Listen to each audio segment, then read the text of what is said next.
here we go. So the tree's gone. Not just this tree, those two. So we're left with the stumpy thing, which is down there somewhere. Can you zoom on video? There we go. So it's about 18 foot apparently, that trunk. And there is a guide that we've been suggested to use who can carve it into something.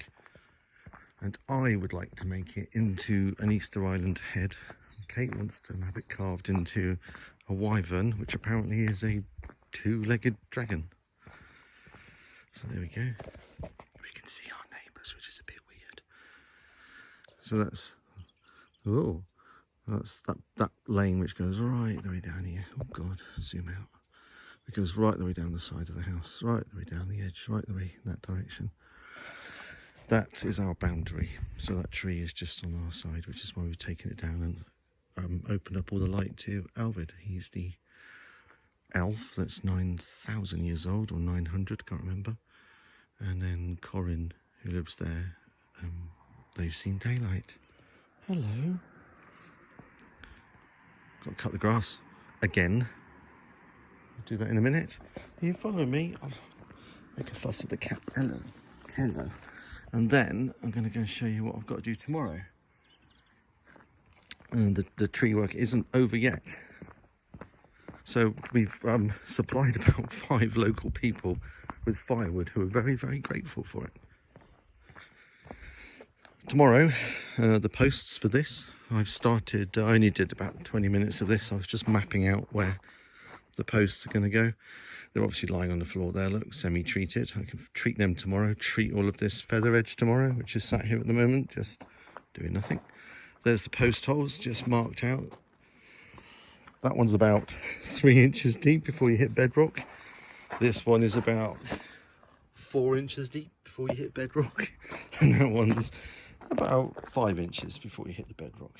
So, stopped for the minute to have a little think about what I'm going to do. I want to put post the feather edge right across here, this 3.6 metre here. I want to put it along here, and then go 8 foot or 2.4 metres that way, which is why the other piece of feather edge is just there. That one there. Ooh, that one there. This one is just so I can keep line of sight from this post down past me to here to continue it on. So this post here is, you can see by this post, it's that much there inside this dimension. In other words, that post there will land roughly about there. And the idea is that's very well fixed with some 8-inch concrete screws into that base layer there. So that post is really strong. This one, as you can see by the depth, is going to be tricky. That one is going to be tricky. That one is going to be tricky. And there's another well-to-do post there. That's firm as well. So what I figure, we go 2.4 metres to here. That gives us strength in this direction, because that post there can't go that way. It's quite rigid. So if that post can't go that way, and this one can't go across this plane, and therefore I can bind this onto the middle of this, probably up here somewhere. I can just come across here. I can put a brace in at a later date. These trusses are on the way. They might even come in this week. So this thing here will be supported by that, and perhaps this. And then to get this dimension secure, this post, sketchy, in this plane. But what I can do is I can tack it onto here.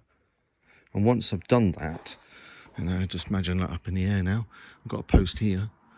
I can put an angle, it's supposed to come from this post, straight across to this post, but I can go across this angle up here in the middle of the sky. And the same here, if I draw on the floor, it's easier, isn't it?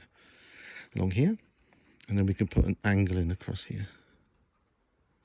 That will give you stability in this dimension. So, dimension, this vector, there you go. Same here, so we can put an angle piece on here. That'll give us stability, and this extends it out, so we've got 3.6 meters. I know I've been through this before. So what we'll end up with is a screen here, a two-sided screen 8 foot, or 2.4 meters by 3.6 meters, whatever that is in feet. And therefore that disappears. And because the posts are 8 foot high, look, this is gone. This can always be filled around the back. When you get a delivery of oil turn up, they've got roughly like 50 meters.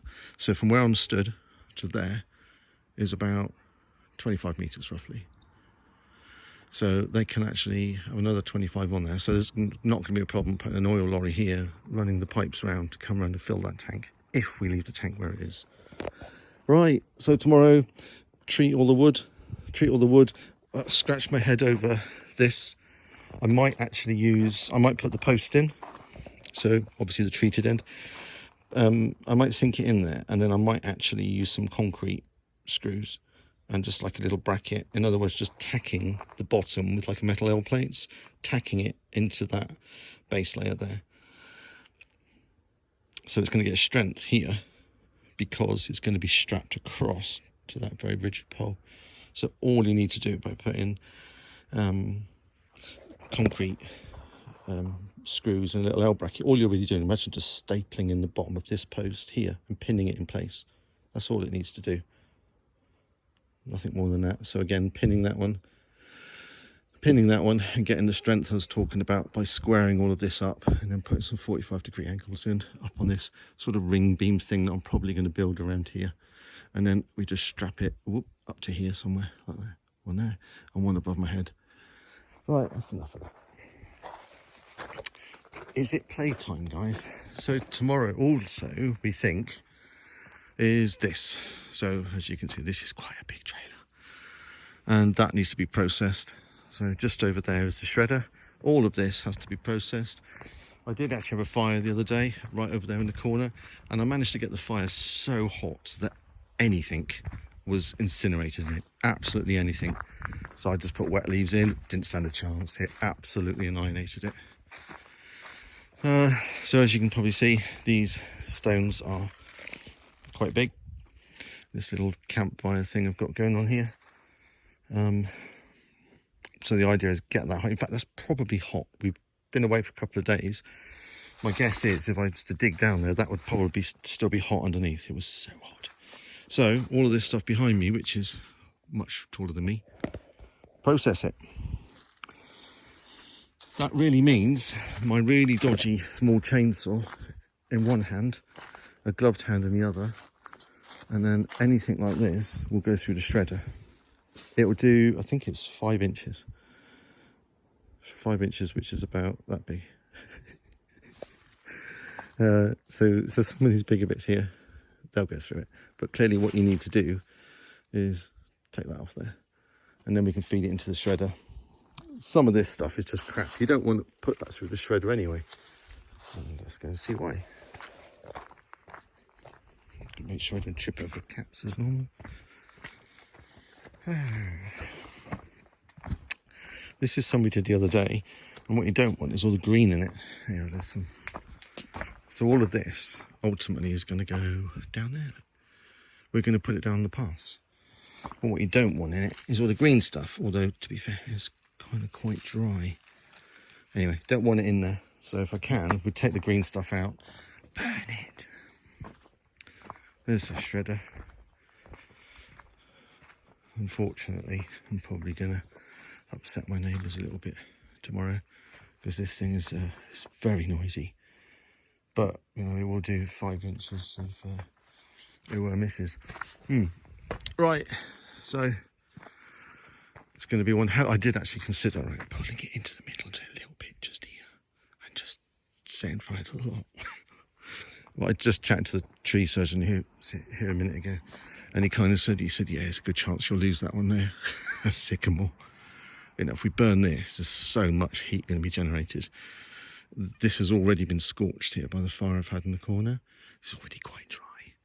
So there's a good chance that we'd torch the whole lot, which is probably not a good idea. So, and we want the chip stuff.